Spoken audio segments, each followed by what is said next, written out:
You're not going to want to hear this, but you need to understand. Happiness and peace are an inside job. You can't find them in people, places, distractions, or achievements, right? You'll never truly find happiness outside yourself. You know, there's a growing misconception in today's spiritual and consciousness movement that peace comes from avoiding things that are uncomfortable. And I get it. I understand. When I first started my journey, I avoided everything like the plague. People, situations, anything that could disturb my peace and happiness, I avoided. I thought isolation was the path to peace. But as I journeyed further and learned and understood truth more often, I had to eventually face the fact that you can't avoid life forever, right? The world is full of chaos. The world is full of noise, full of things that you can't control. And unless you live in the woods alone and aren't going to mess around or cross paths with another human being, avoidance isn't a long-term solution.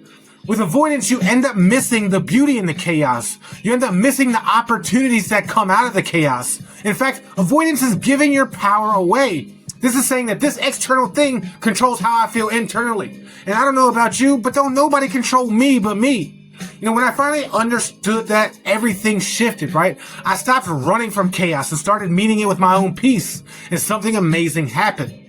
The world didn't magically change, but my experience with it did.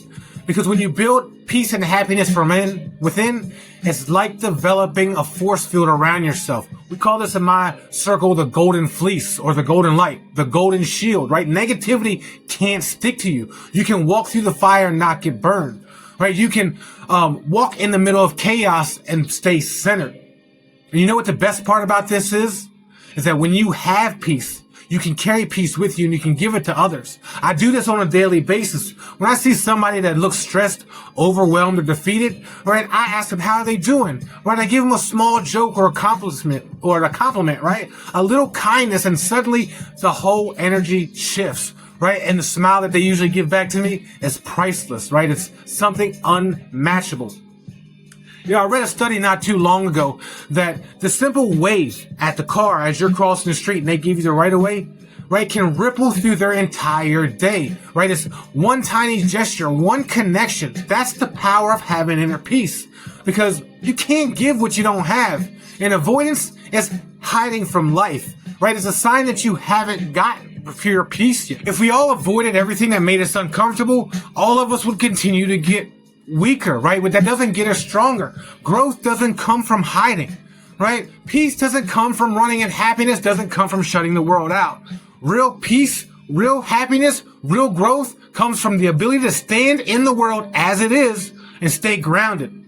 So build your golden fleece, right? Cultivate inner happiness and carry it around with you everywhere you go and spread it, because if enough of us do that, maybe, just maybe, we can create a world where peace and happiness aren't rare, but it's normal.